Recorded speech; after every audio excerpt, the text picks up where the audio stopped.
Rumah sakit bukan hanya tempat orang mencari kesembuhan. Di balik lorong panjangnya yang sunyi, di antara detak mesin monitor, dan suara sepatu yang berderap malam-malam, tersembunyi kisah yang tidak pernah diajarkan di pelatihan keperawatan. Malam bukan hanya tentang pasien dan dokter, tapi juga tentang mereka yang datang tanpa identitas, tanpa denyut nadi, dan tanpa jejak di data pasien. Lita tidak pernah percaya cerita-cerita mistis di dunia medis. Dia pikir itu hanya mitos yang dibesar-besarkan. Hingga akhirnya dia sendiri yang mengalaminya. Semua berawal saat ia dipindah tugaskan ke sebuah rumah sakit kecil di pinggiran kota, sebuah bangunan peninggalan kolonial yang sudah berdiri lebih dari 80 tahun. Malam itu adalah giliran pertama Lita berjaga malam. Ruangan IGD hanya berisi 2 pasien yang sudah tertidur. Ruang observasi pun kosong. Hanya cahaya remang dari lampu gantung yang menyoroti langit-langit berdebu. Sekitar pukul 2 dini hari, Lita baru saja selesai menata berkas ketika telinganya menangkap suara tangisan. Lirih, terputus-putus, seperti suara perempuan yang tertahan. Ia berjalan perlahan ke arah sumber suara, ruang observasi. Pintu tertutup rapat, tapi suara itu makin jelas. Ia coba intip lewat jendela kecil. Tidak ada siapa-siapa, hanya ranjang kosong dan tirai yang menggantung diam. Tapi begitu dia masuk dan melangkah ke dalam, salah satu ranjang yang kosong tiba-tiba bergerak sendiri. Kasurnya berdecit pelan, seperti seseorang baru saja duduk di atasnya.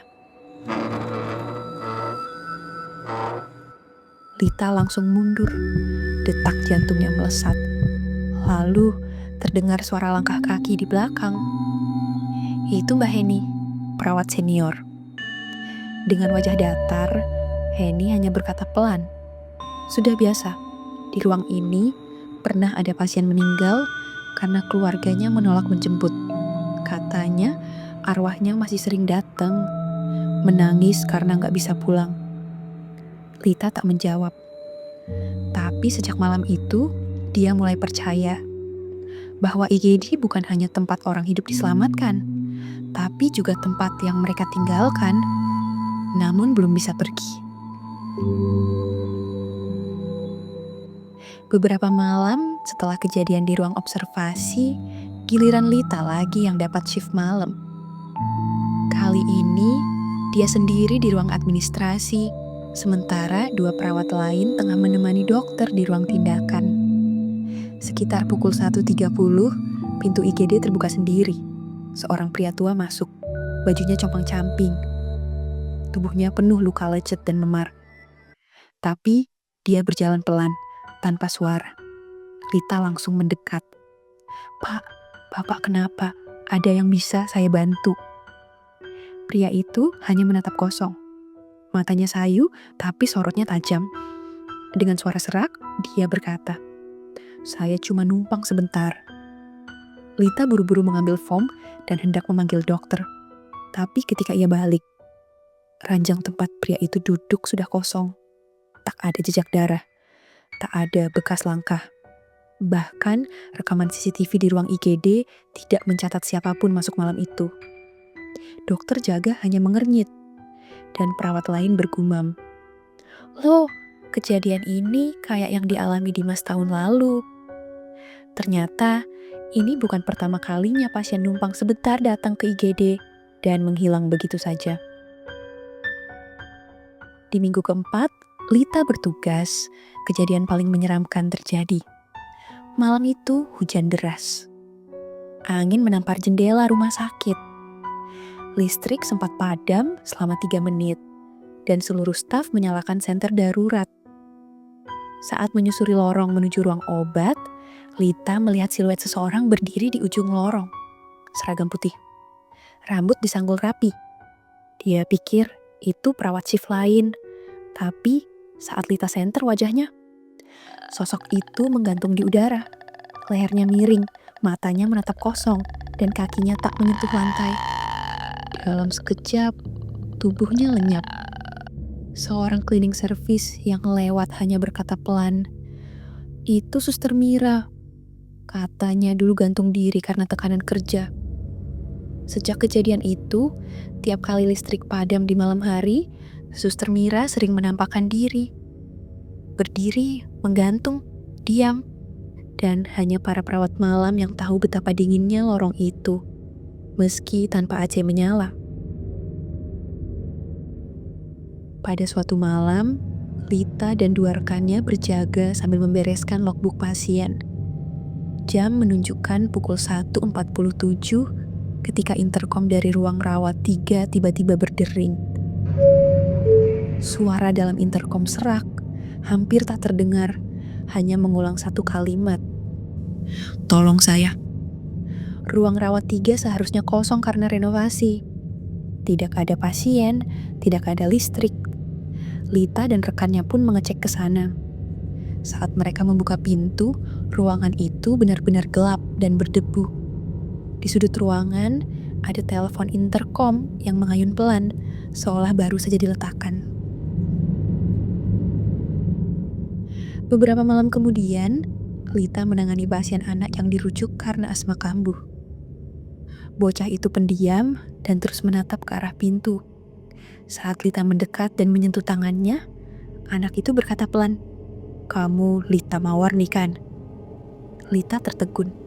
Ia tak pernah menyebut nama lengkapnya. Di seragam hanya tertulis Lita. "Dari mana kamu tahu namaku?" tanyanya. Anak itu tersenyum. Yang di pojok ruangan bilang, "Katanya kamu dulu juga sering ke rumah sakit ini waktu kecil." Lita bergidik. Ia memang pernah dirawat di rumah sakit, di kota yang berbeda, tapi tidak di tempat ini. Malam itu, si anak tertidur. Dan saat pagi tiba, orang tuanya heran. Mereka bersumpah tak pernah membawa anak itu ke IGD malam sebelumnya. Teman shift Lita, Wulan, sedang membantu CPR seorang pasien pria yang datang dengan kondisi kritis. Tiba-tiba, Wulan mendadak jatuh ke lantai, menggigil. Matanya mendelik, mulutnya komat-kamit dalam bahasa yang tak dikenali. Lita dan dokter panik. Wulan seperti kesurupan. Beberapa menit kemudian, ia membuka mulut dan berteriak, "Aku tidak mati, aku masih di sini." Seketika itu juga, monitor pasien yang tadinya flatline bergerak kembali. Pasien itu hidup kembali selama 2 menit, lalu benar-benar meninggal. Setelah sadar, Wulan tak ingat apa-apa. Tapi selama seminggu penuh, ia terus bermimpi berada di dalam tubuh pasien itu. Salah satu staf kebersihan, Pak Idris, terkenal cerewet tapi rajin. Suatu malam, ia ditugaskan membersihkan lorong belakang ruang X-ray. CCTV menunjukkan ia masuk ke lorong pukul 03.22, tapi ia tidak pernah keluar. Ketika dicek, lorong itu kosong. Alat pel bersandar di dinding. Dan di rekaman CCTV, terlihat sekilas bayangan hitam besar melintas. Lalu kamera mati selama 6 detik. Pencarian besar-besaran dilakukan, tapi Pak Idris tak pernah ditemukan. Hanya sapunya yang diletakkan di ruang ganti dengan posisi tegak. Tidak semua perawat bertahan. Banyak yang mengundurkan diri. Beberapa dipindah paksa karena kondisi mental yang menurun. Tapi Lita tetap bertahan. Setiap malam, ia membawa botol kecil berisi air doa. Ia hafal bacaan pelindung. Ia tahu waktu-waktu paling rawan dan mana ruangan yang sebaiknya tak dimasuki sendirian.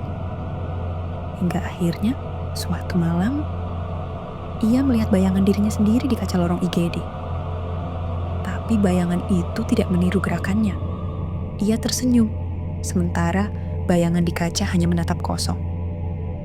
Lita tahu, sejak malam itu, dirinya bukan hanya perawat IGD, tapi juga saksi dari batas tipis antara hidup dan mati. Dan sejak saat itu, ia selalu percaya tidak semua pasien yang datang ke IGD adalah manusia